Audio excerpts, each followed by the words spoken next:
Say it.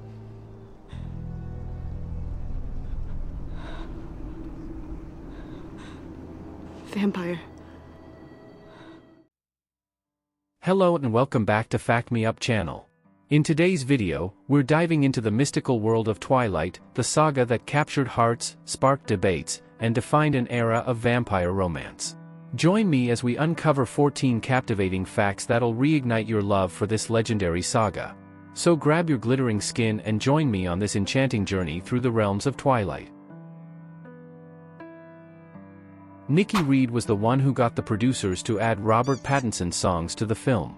Reed secretly started recording him from her laptop, while he was singing and playing his guitar in filming breaks. She then took it to the director and producers, where they fell in love with his songs. The next day, they asked Rob if he could record a few of his songs for the soundtrack, and he reluctantly accepted.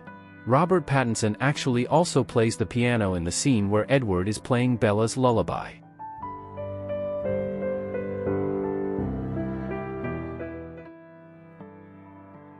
During the cafeteria salad bar scene, Bella drops an apple which Edward picks back up and then cradles in his hands, copying the cover image of the Twilight novel.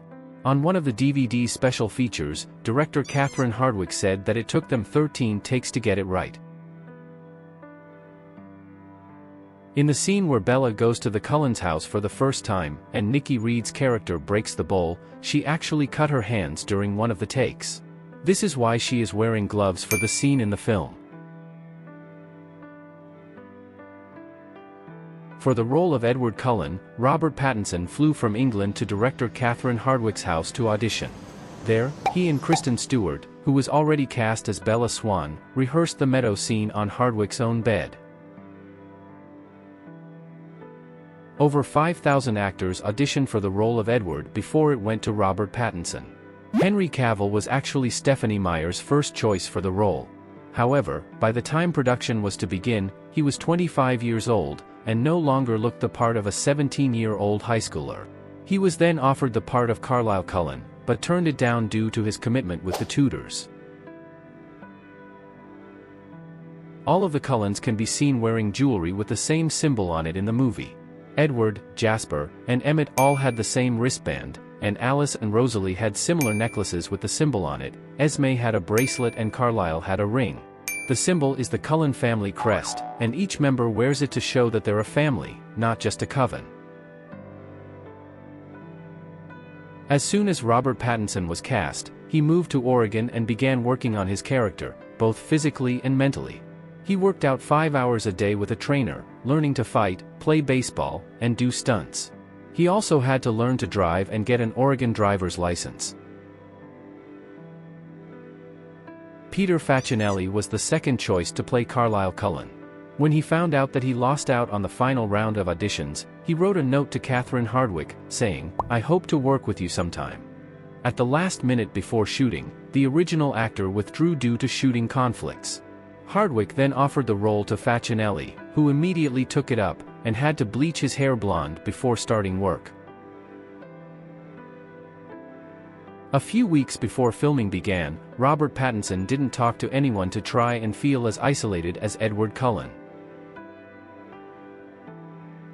Stephenie Meyer wrote a parallel novel to Twilight called Midnight Sun.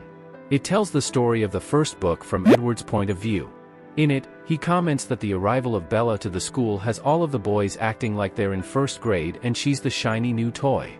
This thought is spoken aloud by Jessica during Bella's first lunch in the cafeteria. Oh my god.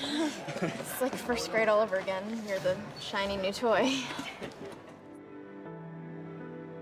When the evil vampires make their first appearance, actors Cam Gigandet, Rochelle Lefevre and Eddie Gathegi are all wearing little slippers painted like bare feet. In addition, director Catherine Hardwicke painted the slippers herself. When Bella and Edward are lying in the meadow, the sun coming through the trees makes a heart between them.